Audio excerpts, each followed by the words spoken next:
Targets ಏನು select ಮಾಡಿದಾರಲ್ಲ, ಇದು out of the blue select ಮಾಡಿರೋದಲ್ಲ ಟಾರ್ಗೆಟ್ಸ್. ಇವು ನೈನ್ ಪ್ಲೇಸಲ್ಲಿ ಏನಿದೆ ಅಂತ ಹೇಳಿ 9 ಸ್ಥಳಗಳಲ್ಲಿ ಇದ್ದದ್ದು ಏನು ಮಾಡ್ತಾ ಇದ್ರಲ್ಲಿ ಅವರು? These are all the most important terrorist training camps, ಶಿಶುವಿಹಾರಗಳು, ನರ್ಸರಿ. ಹೌದು, ಮತ್ತೆ ಟೆರರ್ ಹೆಡ್ ಕ್ವಾರ್ಟರ್ಸ್.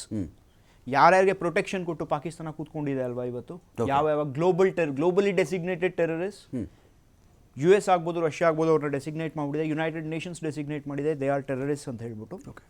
ಆ ಟೆರರಿಸ್ಟ್ನ ಇವತ್ತು ಯಾರನ್ನ ಕಾಪಾಡ್ಕೊಂಡು ಪಾಕಿಸ್ತಾನ ಕೂತಿದೆ ಅಲ್ವಾ, ಅದೇ ಜಾಗಕ್ಕೆ. ನನಗೆ ಒಂದು ಡೌಟ್ ಇದೆ ಸುನಿಲ್, ಪ್ರಾಬ್ಲಮ್ ನೀವು ಕ್ಲಿಯರ್ ಮಾಡ್ತೀನಿ ಅಂತ ನಾನು ಭಾವಿಸಿದ್ದೀನಿ.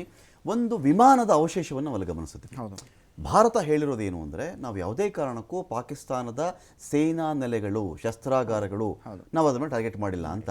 ಹಾಗಾದರೆ ಇಲ್ಲಿ ಪಾಕಿಸ್ತಾನ ಯಾವ ಉಗ್ರರನ್ನ ಪೋಷಣೆ ಮಾಡ್ಕೊಂಡು ಬರ್ತಾ ಇತ್ತೋ ಅಲ್ಲಿಯೇ ಅದರ ಯುದ್ಧ ವಿಮಾನ ಇದ್ದು ಅದನ್ನು ಭಾರತದ ಕ್ಷಿಪಣಿಗಳು ಹೊಡೆದು ಉರುಳಿಸಿರೋದಾ ಈಗ ಅಂತ ನನಗೆ ಗೊತ್ತಿರೋ ಇನ್ಫಾರ್ಮೇಷನ್ ಪ್ರಕಾರ. ಒಂದು ರೆಸ್ಪಾನ್ಸ್ ಅಂತ ಹೇಳ್ಬಿಟ್ಟು, ಯಾಕಂದ್ರೆ ಇದು ಅರೌಂಡ್ LOC ತುಂಬಾ ಶೆಲ್ಲಿಂಗ್ ಆಗ್ತಾ ಇದೆ ಈಗ. ಹೌದೌದು, LOC ತುಂಬಾ ಪೂಂಚ್ ಸೆಕ್ಟರ್ ಅಲ್ಲಿ ಈಗ ನನಗಿರೋ ಇನ್ಫಾರ್ಮೇಶನ್ ಪ್ರಕಾರ ಪೂಂಚ್ ಸೆಕ್ಟರ್ ಮತ್ತೆ ಇದು ಕಾರ್ಗಿಲ್ ಅಲ್ಲೆಲ್ಲ ಸ್ಟಾರ್ಟ್ ಆಗ್ಬಿಟ್ಟಿದೆ ಆಗ್ಲಿ ಶೆಲ್ಲಿಂಗ್. ಇದು ನಡೆಯುತ್ತೆ, ಯಾಕಂದರೆ ಇಂಟರ್ನ್ಯಾಷನಲ್ ಬಾರ್ಡ್ರಲ್ಲಿ already small arm firing exchange ಆಗ್ತಾನೆ ಇತ್ತು. ಆಮೇಲೆ ಇದು ಏರ್ಕ್ರಾಫ್ಟ್ ಏನೀಗ ನೀವು ಹೇಳಿದ್ರಿ, ಅದು ಇಂಡಿಯಾ ಅವರ JF-17 ಟಾರ್ಗೆಟ್ ಮಾಡಿದೆ. ಪಾಕಿಸ್ತಾನ ಸಪ್ಲೈ ಮಾಡೋದಲ್ವಾ JF-17? ಚೈನಾ ಪಾಕಿಸ್ತಾನಕ್ಕೆ ಸಪ್ಲೈ ಮಾಡೋದು. JF-17 China made. ಯಾವ ಪಿಕ್ಚರ್ ಈಗ ಕಾಣಿಸ್ತಾ ಇದೆ ಅದು JF-17 ಎಂಜಿನ್, ಅದು ಅದರ ಎಂಜಿನ್, ಅದು JF-17 ಎಂಜಿನ್, ಅದು ರಷ್ಯಾ ಸಪ್ಲೈ ಆಗೋದು. China made JF-17 Russian engine. Okay, ಆ ಪಿಕ್ಚರ್ ಕ್ಲೀನಾಗಿ ಈಗ ಏನು ನಾವು ಕಂಪ್ಯಾರಿಟಿವ್ ಅನಾಲಿಸಿಸ್ ನಾವು ಮಾಡ್ತಾ ಇದೀವಿ, ಆ ಕಂಪ್ಯಾರಿಟಿವ್ ಅನಾಲಿಸಿಸ್ ಅಲ್ಲಿ ಗೊತ್ತಾಗ್ತದೆ JF-17 has been struck down. ಈ F-16 ಇಂದ ಯಾವ ತರದಲ್ಲಿ ಇದು ಭಿನ್ನವಾಗಿರುತ್ತೆ? ಅಮೆರಿಕ ಸಪ್ಲೈ ಮಾಡುತ್ತಲ್ಲ F-16, ಅದಕ್ಕಿಂತ ಯಾವ ರೀತಿ ಭಿನ್ನವಾಗಿರುತ್ತೆ ಇದು? F-16 is more advanced one compare to JF-17. ಎರಡನೇದು, ಅದರಲ್ಲಿ F-16 ಅಲ್ಲಿ ರಷ್ಯನ್ ಮೇಡ್ ಎಂಜಿನ್ ಇಲ್ಲ. ಓಕೆ, ಈಗ ನಾವು ಕಂಪ್ಯಾರಿಟಿವ್ ಅನಾಲಿಸಿಸ್ ಏನು ಮಾಡ್ತಾ ಇದ್ದೀವಿ ಅದನ್ನ ಇಫ್ ಪಾಸಿಬಲ್ ಅದನ್ನ ತೋರಿಸಿದ್ರೆ ನಾನು ಹೇಳ್ತೀನಿ. ಅದು ಬಂದು ರಷ್ಯನ್ ಮೇಡ್ ಎಂಜಿನ್ ಅದು. ಸೊ ಅದು ಕ್ಲಿಯರ್ ಆಗಿ ನಾವು ತೋರಿಸಿದೀವಿ, ಈಗ ಕ್ಲಿಯರ್ ಆಗಿ ನಾವು ತೋರಿಸಿದೀವಿ. ನಾವು ಎಲ್ಲೂ ಈಗಲೂ even at this point India border cross ಮಾಡಿಲ್ಲ, ಇಂಟರ್ನ್ಯಾಷನಲ್ ಬಾರ್ಡರ್. ಓಕೆ, ಇನ್ನೂನು ನಾವು ಅವ್ರಿಗೆ ಧ್ವಂಸ ಮಾಡಿದೀವಿ. ನಾವು ಈಗಲೂ ರಿಸ್ಟ್ರೆಂಟೇ ತೋರಿಸ್ತಾ ಇದ್ದೀವಿ. ನಮ್ಮ ಫೋರ್ಸಸ್ ಆಗಲಿ, ಇಂಡಿಯನ್ ಆರ್ಮಿ ಆಗಲಿ, ಇಲ್ಲ ಇಂಡಿಯನ್ ಏರ್ ಫೋರ್ಸ್ ಆಗಲಿ, ಇಲ್ಲ ಇಂಡಿಯನ್ ನೇವಿ ಆಗಲಿ, ಈಗ್ಲೂ ಕ್ರಾಸ್ ಮಾಡಿ ಹೋಗಿಲ್ಲ. ಒಂದು ಹೆಜ್ಜೆ ನಮ್ದು ಒಬ್ಬ ಸೈನಿಕ ಹೋಗಿಲ್ಲ, ನಿಂತಿಲ್ಲ. ಎಕ್ಸಾಕ್ಟ್ಲಿ ಏನ್ ನಡೆದಿತ್ತು, ಅದು ಹುಡಿಲಾಗ್ಬೋದು ಇಲ್ಲ ಬಾಲಾಕೋಟಲ್ ಆಗ್ಬೋದು, ನಾವು LOC ಕ್ರಾಸ್ ಮಾಡಿ ನಾವು ಹೋಗಿದ್ವಿ. ಬಟ್ ನಾವ್ ಈ ಸಲ ನಾವು ಬರೀ LOC ಇಲ್ಲಿ ಮಾತ್ರನೇ ನಾವೇನೋ ಮಾಡ್ತೀವಿ ಅಂತ ನಾವ್ ಹೇಳಿಲ್ಲ. ಹಿಂದಿನ ಎರಡು ಏನಿತ್ತು, ಸರ್ಜಿಕಲ್ ಸ್ಟ್ರೈಕ್ ಆಗ್ಬೋದು ಇಲ್ಲ Balakot strike, that was restricted contained operation. ಅದು ನೀವು ಹಂಗೆ ಇದಕ್ಕೆ ಕಂಪೇರ್ ಮಾಡಿದ್ರೆ they were all too small, ತುಂಬಾ ಸಣ್ಣದು. ಆದ್ರೆ ಈಗ ಏನ್ ನಡೆದಿದೆ ಅಲ್ಲ, this is big. 9 sites with precision pinpoint targeting, with missiles, hammer missiles, is not a small thing. ಅಂದರೆ ಇಲ್ಲಿ ನನ್ನ ಪಾಯಿಂಟ್ ಏನಂತ ಹೇಳಿದ್ರೆ, ಇಲ್ಲಿ ನಾವು ಹೆಜ್ಜೆ ಹಿಡಿದಿರೋಣ ಈ ಮಟ್ಟದ ಹಾನಿ ನಾವು ಮಾಡಬಹುದಾದ್ರೆ, ಹೆಜ್ಜೆ ಇಟ್ಟರೆ ಆ ಕಥೆ ಬೇರೆನೇ ಇರುತ್ತೆ. ದೊಡ್ಡ ಹಾವಳಿ ಆಗ್ಬಿಡುತ್ತೆ. ಆ ಹಾವಳಿಯನ್ನು ಅವರು ಎಚ್ಚೆತ್ಕೊಳ್ಳೋಕ್ಕೂ ಸಾಧ್ಯ ಇರೋ ರೀತಿಯಲ್ಲಿ ಮಾಡಬಹುದಾಗಿದೆ. ಆಲ್ರೆಡಿ ಗೊತ್ತಾಗಿದೆ. ಬಟ್ ಒಂದು ಗೌರ್ಮೆಂಟ್ನ ನಾವು ಪಾಕಿಸ್ತಾನ್ ಪಾಯಿಂಟ್ ಆಫ್ ವ್ಯೂ ನಾವು ಥಿಂಕ್ ಮಾಡಿದಾಗ, ಪಾಕಿಸ್ತಾನದ ಅಲ್ಲಿನ ಸರ್ಕಾರವೋ ಅಲ್ಲಿನ ಸೈನ್ಯದ ಮುಖ್ಯಸ್ಥನೋ ಅವನಿರ್ತಕ್ಕಂಥ ದೊಡ್ಡ ಹೊಣೆಗಾರಿಕೆ ಏನು ಅಂದರೆ, ನೀನೇನು ಮಾಡಿದೆ ಅಂತ ದೇಶ ಕ್ವಶನ್ ಮಾಡ್ತಿರ್ತಾವೆ ಅವನಿಗೆ. ಬಂದ್ರಪ್ಪ ಅವರು ಒಂದು ಹೆಜ್ಜೆ ಹಿಡ್ದೇನೆ 9 ಸ್ಥಳನ ಗುರಿಯಾಗಿಸ್ಕೊಂಡು ಹೊಡೆದ್ರು. 9 ಅಲ್ಲ, ಇಂಡಿಯಾ ಮನಸ್ಸು ಮಾಡೋ 90 ಸ್ಥಳಗಳ ಮೇಲೆ ಕೂಡ ಹೊಡೆಯಬಲ್ಲರವರು. ಇಡೀ ಪಾಕಿಸ್ತಾನಕ್ಕೇನೆ ಕೂತಲ್ಲೇ ಬರೀ ಮಿಸೈಲ್ಗಳಿಂದ ಧ್ವಂಸ ಮಾಡಿ ಹಾಕಬಲ್ಲರು. ಆಲ್ರೆಡಿ ಜಲಯುದ್ಧ ಶುರುವಾಗಿ ಬಹಳ ದಿನಗಳಾಗಿದೆ.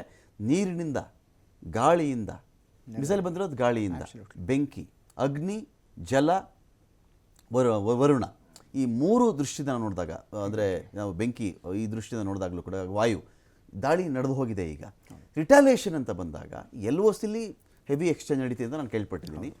ಆ ಕಡೆಯಿಂದನೂ ಕ್ಷಿಪಣಿಗಳು ಒಂದು ವೇಳೆ ಬರುವುದಾದರೆ ಕ್ಷಿಪಣಿ ನಿರೋಧಕ ವ್ಯವಸ್ಥೆ ನಮ್ಮಲ್ಲಿ ಹೇಗಿದೆ? ಯಾಕೆಂದರೆ ಜನ ಪ್ಯಾನಿಕ್ ಆಗಿರ್ತಾರೆ ಸುನಿಲ್, ಯಾಕೆಂದರೆ ನೀವು ಲೆಫ್ಟಿನೆಂಟ್ ಕರ್ನಲ್ ಆಗಿದ್ದಂಥವ್ರು. ಸೊ ಈಗ ನಮ್ಮ ಕಡೆಯಿಂದ ನಮ್ಮ ದೇಶದ ಜನತೆಗೆ ವಿ ಆರ್ ವಿತ್ ಯು ಅಂತ ನಾವು ನಿಮಗೆ ಮೆಸೇಜ್ ಕೊಟ್ಟಾಗಿದೆ. ನಿಮ್ಮ ರಕ್ಷಣೆಗೆ ನಾವಿದ್ದೀವಿ ಅಂತ ನಿಮ್ಮಿಂದ ಕೂಡ ನಮಗೆ ಮೆಸೇಜ್ ಇರುತ್ತೆ. ಸೊ ಇದು ಹೇಗೆ ಅಂತ? ಒಂದು ದೇಶದ ಏರ್ ಡಿಫೆನ್ಸ್ ಅನ್ನೋದಿರುತ್ತಲ್ಲ, ಬೇಸಿಕ್ಲಿ ನಾನು ಏರ್ ಡಿಫೆನ್ಸ್ ಅಂತ ಹೇಳಿದ್ರೆ ಅದು ನಾಟ್ ಪ್ರೊಟೆಕ್ಷನ್ ಫ್ರಮ್ ಮಿಸೈಲ್ಸ್, ಆದರೆ it is a protection from the air attacks, enemy aircraft in the attack. ಏನು ಬರುತ್ತೆ ಅದಕ್ಕೋಸ್ಕರ. ಓಕೆ. ನನಗೆ ಅನ್ನಿಸ್ತಿರೋ ಅಂದರೆ ನನಗೆ ಗೊತ್ತಿರೋ ಇನ್ಫಾರ್ಮೇಷನ್ ಪ್ರಕಾರ ಈಗ ಏನೇನು ನಾವು ಟೈಮ್ ತೊಗೊಂಡ್ವಲ್ಲ ಈಗ ಓಕೆ. ಈ ಟೈಮ್ ನಾವು ಪ್ರಿಪ್ರೇಷನ್ಗೆ ತೊಗೊಂಡಿದ್ವಿ. ಐ ವಿಲ್ ನಾಟ್ ಸೇ ಈಗ ಅವ್ರ ಕಡೆಯಿಂದ ಮಿಸೈಲ್ ಬಂದರೆ ಇಂಡಿಯಾ ಲ್ಯಾಂಡ್ ಆಗ್ದಂಗೆ ನಮ್ಮ ಹತ್ರ ಐರನ್ ಡೋಮ್ ಸಿಸ್ಟಮ್ ಇಲ್ಲ, let's accept it. Okay. Cruise ಮಿಸೈಲ್ಸ್ಗೆ. ಆದರೆ ICBMs, ದ ಬ್ಯಾಲಿಸ್ಟಿಕ್ ಮಿಸೈಲ್ಸ್ ಅವ್ರ ಹತ್ರ that's a different matter. Ballistic missile it's a different discussion altogether. ಆ ಬ್ಯಾಲಿಸ್ಟಿಕ್ ಮಿಸೈಲ್ಸ್ ಏನಾದರೂ ಪಾಕಿಸ್ತಾನ ಟ್ರೈ ಮಾಡಿದ್ರೆ ಅದನ್ನ ಹೊಡೆದುರುಳಿಸೋಕ್ಕೆ ನಮ್ಮ ಹತ್ರ ಆಲ್ರೆಡಿ ನಮ್ಮ S-400 ನಮ್ಮ ಹತ್ರ ಸಿಸ್ಟಮ್ಸ್ ರೆಡಿ ಇದೆ. ಓಕೆ. ಅರ್ಥ ಆಯ್ತಾ? ಐ ಮೀನ್ ಲಾರ್ಜ್ ಡೆವಾಸ್ಟೇಷನ್ ಏನಾಗುತ್ತೆ ಅಂತ ರಿಟಾಲಿಯೇಷನ್ ಇರುತ್ತೆ. ಈಗ ಇಂಡಿಯಾ ಹೇಳೋದು ಸುನಿಲ್, ಇಂಡಿಯಾ ಹೇಳ್ತಿರೋದು ನಾನು ನೋಡಪ್ಪ ನಿನ್ನ ದೇಶದ ಮೇಲೆ ಅಟ್ಯಾಕ್ ಮಾಡಿಲ್ಲ, ಹೌದು, ನಾನು ನಿನ್ನ ಮಿಲಿಟರಿ ಕ್ಯಾಂಪ್ಗಳ ಮೇಲೆ ಅಟ್ಯಾಕ್ ಮಾಡಿಲ್ಲ, ಹೌದು, ಅಟ್ಯಾಕ್ ಮಾಡಿರೋದು ಉಗ್ರರ ನೆಲೆಗಳ ಮೇಲೆ ಮಾತ್ರ ಅಂತ ಬಂದಾಗ ಪಾಕಿಸ್ತಾನ ಆಲ್ ಔಟ್ ಆಗಿ ಇಂಡಿಯಾ ಮೇಲೆ ನಾನು ದಾಳಿ ಮಾಡಿಬಿಡ್ತೀನಿ, ಕ್ಷಿಪಣಿ ಹಾರಿಸ್ಬಿಡ್ತೀನಿ, ಭಾರತದ ನಾಗರಿಕ ನೆಲೆಗಳು ಸೇನಾ ನೆಲೆಗಳನ್ನು ಉಡಾಯಿಸ್ಬಿಡ್ತೀನಿ ಅಂತ ಹೊರಟಾಗ ಅಂತಾರಾಷ್ಟ್ರೀಯ ಸಮುದಾಯದ ಪ್ರೆಷರ್ ಅದಕ್ಕಿರಲ್ವಾ? ಇದು ಬರೀ LOCಗೆ ಮಾತ್ರ ಈ ಚಕಮಕಿಗಳು ಸೀಮಿತವಾಗಿರುತ್ತಾ ಅಂತ? ಈಗ ನಿನ್ನೆ ನೀವು ನೋಡಿದಾಗೆ ನಿಮಗೆ ಗೊತ್ತಿರ್ಬೋದು, very recently Pakistan 2 missile test ಮಾಡ್ತು. ನಿನ್ನೆ ಯುನೈಟೆಡ್ ನೇಷನ್ಸ್ ಸೆಕ್ಯೂರಿಟಿ ಕೌನ್ಸಿಲ್ ಭದ್ರತಾ ಮಂಡಳಿ ನೀನೇನಕ್ಕೆ ಮಾಡಿದೆ ಅಂತ ಕೇಳಿದ್ರೆ ಪಾಕಿಸ್ತಾನಕ್ಕೆ ಹೇಳೋ ಉತ್ತರನೇ ಇರಲಿಲ್ಲ. ಅವರ ಸ್ಪೋಕ್ಸ್ ಪರ್ಸನ್ ಲಿಟರಲಿ ಪಾಕಿಸ್ತಾನ ಅದು ಯಾವತ್ತೂ ಕೂಡ ಅವರು ಅದಕ್ಕಿಂತ ಜಾಸ್ತಿ ಅವ್ರು ಇನ್ನೇನು ಮಾಡೋಕ್ಕಾಗಲ್ಲ. Okay. Literally Pakistan spokesperson almost ಹತ್ಬಿಟ್ಟಿದ್ದಾನೆ. ಓಕೆ. ಪ್ರೆಸ್ ಕಾನ್ಫರೆನ್ಸ್ ಏನು ಮಾಡ್ದ ಅದಾದ್ಮೇಲೆ ಓಕೆ. ಆ ಪರಿಸ್ಥಿತಿಯಲ್ಲಿ ಅವರು ಇದ್ದಾರೆ. ಈಗ ರಿಟಾಲಿಯೇಷನ್ ಅಂತ ಹೇಳ್ಬಿಟ್ಟು ಬಂದಾಗ ನಾವು ಎಕ್ಸ್ಪೆಕ್ಟ್ ಮಾಡ್ತೀವಿ ಆ್ಯಂಡ್ ಅವರಿಗೂ ಅವ್ರ ಜನಕ್ಕೆ ಉತ್ತರ ಕೊಡಬೇಕಾಗಿರುತ್ತೆ.